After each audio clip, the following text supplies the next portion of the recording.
Hello everybody, कैसे हो आप सब लोग। आई एम विदित Kothekar from money at work. सबसे पहले मैं आप सबको तहे दिल से शुक्रिया अदा करना चाहता हूँ। आपके और हमारे एफर्ट्स के कारण आज सेंसेक्स 80,000 मार्क क्रॉस कर चुका है। सेंसेक्स एक 30 एस्टेब्लिश कंपनी ऑफ इंडिया का इंडेक्स जो 1979 में एस्टेब्लिश हुआ था, 100 रुपये से स्टार्ट होके वो आज 80,000 मार्क क्रॉस कर चुका है। इसकी जर्नी इतनी आसान नहीं रही है।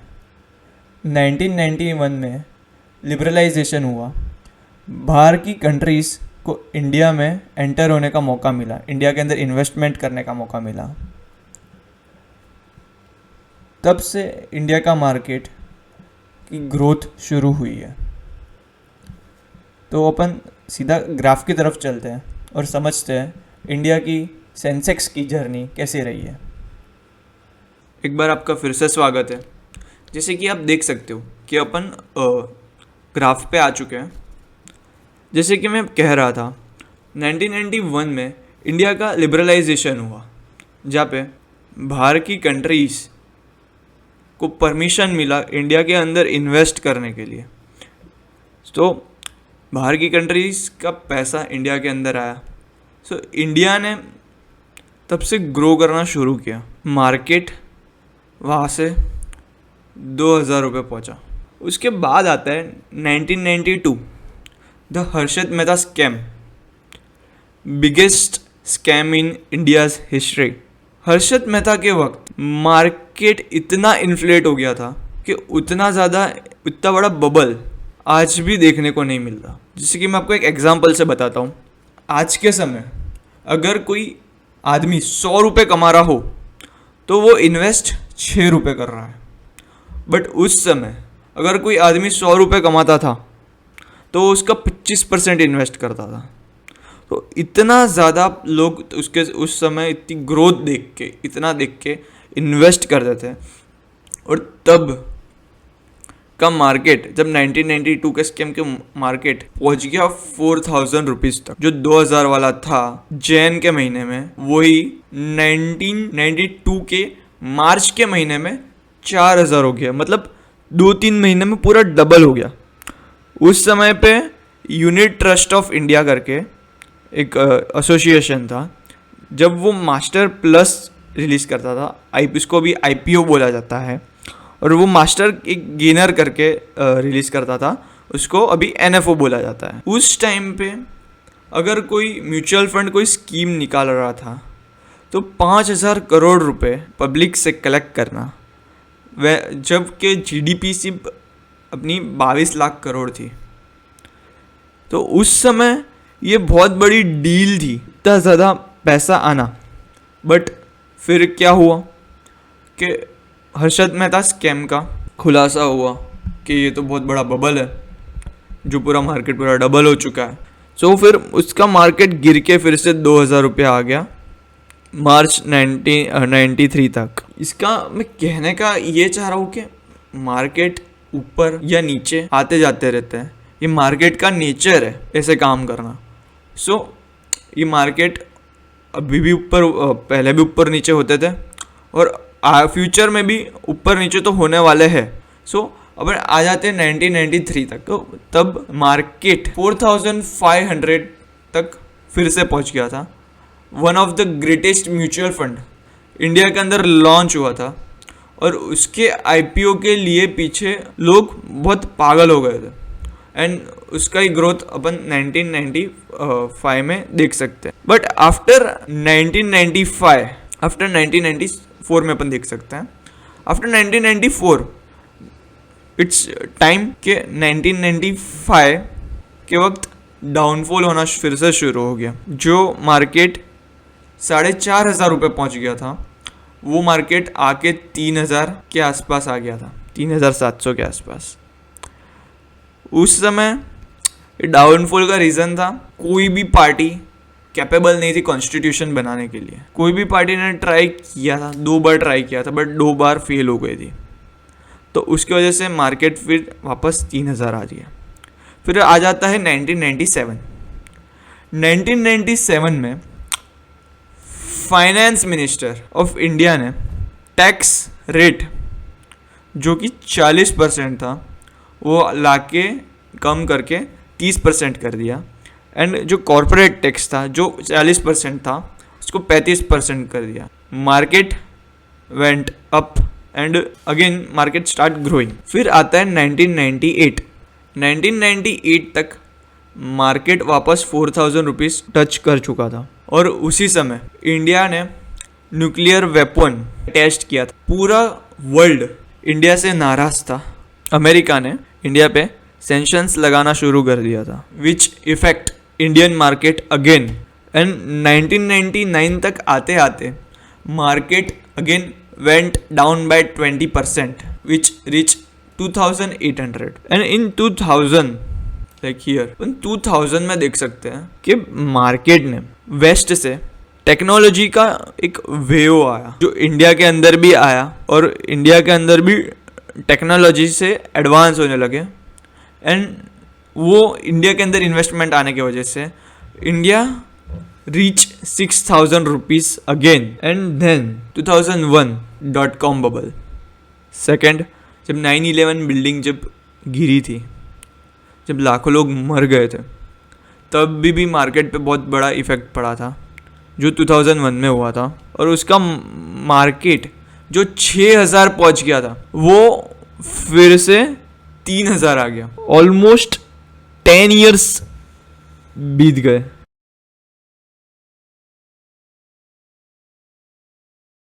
पूरा 10 years बीत गए 1992 से 2001 तक। कोई ग्रोथ नहीं दिखा। जो 1992 में जो मार्केट था 2001 में फिर से वही आके रुक गया।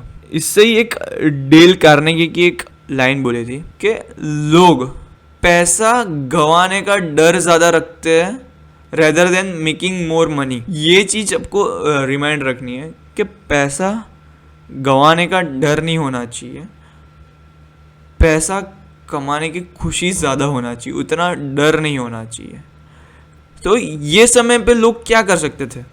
1991 से 2001 तक की बात कर रहा हूँ। So 3 things to do at that time. First, fix asset allocation. Second, stay away from insider news and जिसको अपन खबर बोलते हैं। इन अमेरिका ट्यूक यूनिवर्सिटी ने एक रिसर्च किया था, वेर वो एक रेस्टोरेंट के बाहर गए, उधर दरवाजे पे खड़े हो गए, और वहाँ पे संडे वाले दिन वहाँ पे बहुत सारी फैमिलीज आती थी डिनर करने, लंच करने, वॉट एवर। सो वो पूछते थे, वो सारी फैमिली आती थी, तो सारी फैमिलीज़ को लोग पूछते थे कि आप यहाँ पे आए हो तो आपका मेन एम क्या है, आप यहाँ पे आपका उद्देश्य क्या है यहाँ पे आने का। अगर आपको खाना ही खाना होता तो आप घर पे भी तो खा सकते थे। तो सब लोगों ने बोला कि हमारा उद्देश्य मतलब हम इसलिए आए यहाँ पे कि यहाँ पे हम लोग इंजॉय करके खाना खा सकें, खाना इंजॉय कर सकें, और फैमिली के साथ टाइम स्पेंड कर सकें। तो सब ने ऐसा बोल के वो लोग सब अंदर चले गए। तो अंदर गए तो वहाँ पे उनके पास उन लोगों ने मेन्यू मंगाया ऑर्डर करने के लिए। सो उनके पास मेन्यू आया।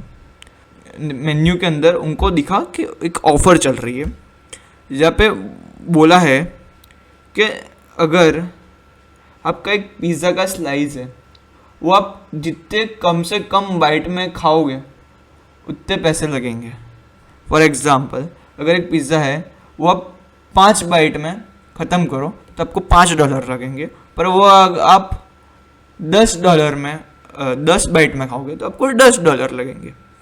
तो फिर उन सब ने ये ऑफ़र देखी तो सबके आँख में रोशनी आ गई कि वाह ऑफ़र मिल रही है, सस्ते में काम निपटेगा। पर फिर सबका ऑर्डर आया, सब जैसे कि पिज़्ज़ा आया फैमिली के पास, तो जितनी भी फैमिली ने पिज़्ज़ा या कुछ भी ऑर्डर किया था और ये ऑफ़र ली थी, उन सारी फैमिली ने कम से कम बाइट में खाना ख़त्म किया। जैसे कि पिज़्ज़ा लिया, 3 बाइट में पिज़्ज़ा ख़त्म, सिर्फ $3 दे के ख़त्म।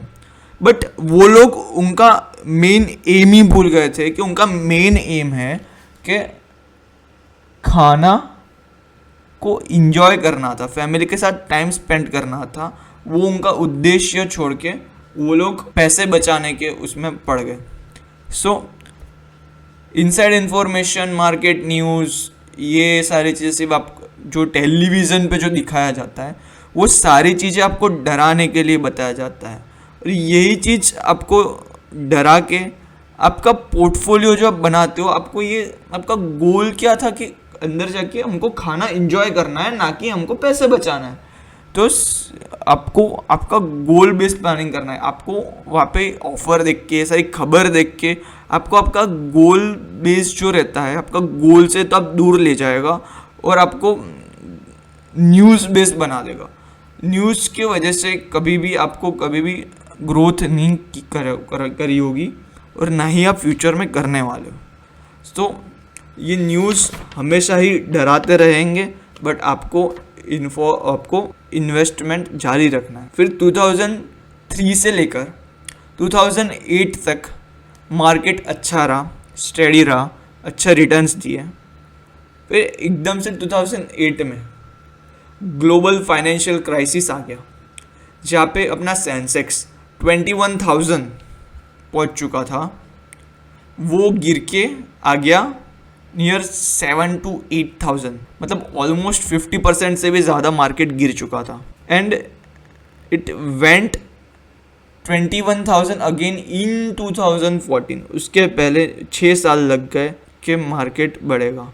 और इसी समय पे बहुत सारे लोग ऐसा भी बोल रहे थे कि मार्केट बहुत ज़्यादा इन्फ्लेट हो गया है, मार्केट में बहुत ज़्यादा बबल आ गया है। But they all are wrong, because market never lost their values। so ऐसे समय पे जब ये मार्केट जब बहुत ज़्यादा गिर गया था फाइनेंशियल क्राइसिस में, उधर आप लोगों ने 2 टाइप के लोग देखे होंगे। एक जो कह रहा था कि मार्केट से बचो, मार्केट से डरा रहा था कि मार्केट अभी बहुत ज़्यादा ओवर वैल्यूड है, ऐसा है वैसा है। तो ज़्यादातर लोग उस चीज़ से डर गए थे। और रेदर दूसरे साइड जो लोग बोल रहे थे कि मार्केट अच्छा है, मार्केट की वैल्यूएशन सही है, मार्केट और भी अभी ऊपर जाएगा, तो वहाँ पे लोग इतना उनको भरोसा नहीं कर रहे थे। तो यहाँ पे लोगों की भावना जागती है कि एक समय एक जगह आपको डरा के ये आपकी टेंशन कर रहा है कि मार्केट बहुत ज़्यादा ओवर वैल्यूड है, तो आपका पैसा बचा रहा है, तो आप उनकी तरफ ज़्यादा देखोगे। और रेदर जो लोग बोलेंगे कि मार्केट अभी भी अच्छा है, तो आप लोगों को ऐसा लगेगा कि वो कुछ बेचने की कोशिश कर रहे हैं। तो ऐसे टाइम पे 2 टाइप के पर्सन्स रहते हैं। बट अपने को क्या करना है, अपने को मार्केट पे रुकना है। जब मार्केट नीचे आए तब अपना इन्वेस्टमेंट हटाने के जगह अपने को इन्वेस्टमेंट बढ़ाना है, and market will give you this type of result. And then 2008 वाला टाइम गया, फिर आता है 2010। और ये सारे साल देखना कि आपको मार्केट में न्यूज़ कुछ ना कुछ चलती रहती है और कुछ ना कुछ नेगेटिव न्यूज़ आपको देती रहती है। जैसे कि अपन देख सकते हैं कि 2010 में मार्केट बहुत ओवर वैल्यूड हो गया था। 2011 में यूरोप फाइनेंशियल क्राइसिस आ गया था, जहाँ पे बहुत सारी कंट्रीज़ की सिटीज़ थी, वो डिफ़ॉल्ट कर गई थी। और यही सारी चीज़ें, यही सारी नेगेटिव न्यूज़ टीवी दिखा के लोगों को डरा रहे थे। इन 2012 इन्फ्लेशन रेट्स बहुत हाई चले गए थे, उसकी वजह से फिर वापस से डाउनफॉल आया। 2013 ट्रैपिंग, 2014 इलेक्शंस आ गए थे, उसके बाद मार्केट इलेक्शन आ गए थे, उसके बाद मार्केट 21,000 से 30,000 के पास पहुंचा। फिर 2015 में नो रेन, 2016 में अमेरिका का इलेक्शन हो गया, तो वहाँ पे मार्केट 25% ड्रॉप हो गया। 2017 में डीमोनेटाइजेशन आ गया, जिसको अपन नोटबंदी भी बोलते हैं। 2018 में जीएसटी आ गया। 2019 में न्यूज़ चैनल ने ये बता के वो किया कि इकोनॉमी अच्छे से ग्रो नहीं कर रही, ये बढ़ गया, वो बढ़ गया, ये कंपनी डिफ़ॉल्ट कर गई, वो कंपनी डिफ़ॉल्ट कर गई, बड़ी बड़ी कंपनियां डिफ़ॉल्ट कर गई, ये सारे नेगेटिव न्यूज़ बता रही थी। फिर 2020 आया, which is disease called Covid आया। फिर 2021 में फिर से कोविड आया, पर उस बार वो और डेंजरस था। 2022 में यूक्रेन रशिया वॉर, जो अभी भी चल रही है, 2024 की बात कर रहा हूँ, यूक्रेन रशिया वॉर अभी भी चल रहा है। बट तब के समय मार्केट 60,000 से नीचे आके 52,000 के आसपास आ गया था और डरा दिया था। पर अभी के टाइम पे वॉर वो सेम चल रही है, पर अपने को कोई इफेक्ट नहीं हो रहा। फिर 2023 में प्राइस रैपिडली बढ़ रहे थे, सो उसके वजह से 20% कम हो गया कि यूएस डॉलर के सामने इंडिया के रुपीस का रेट बहुत तेज़ी से गिर रहा था। फिर 2024 में इलेक्शन आ गया फिर से। सो ये सारे साल न्यूज़ चैनल्स ने आपको डराते रहे, बट स्टिल 1991 से लेकर 2024 तक मार्केट 2000 से 80,000 पहुंच गया।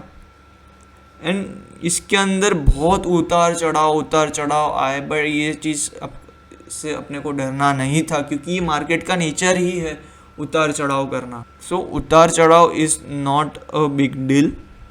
जब भी मार्केट ऐसा लगे कि नीचे आया है, बहुत नीचे आया है, तो अपना कुछ नहीं करना, अपनी SIP तो जो कंटिन्यू रखी है वो अपने को कंटिन्यू ही रखनी है, और उस समय पे अपना इन्वेस्टमेंट बढ़ाना है। और ये न्यूज़ चैनल जितनी भी नेगेटिव न्यूज़ पूरे जो घूम रही है उनसे अलग रहना है, और अपने को अपना वेल्थ क्रिएशन एंजॉय कर। सो ये थी सेंसेक्स की जर्नी 2000 to 80,000 फ्रॉम 1991 to 2024।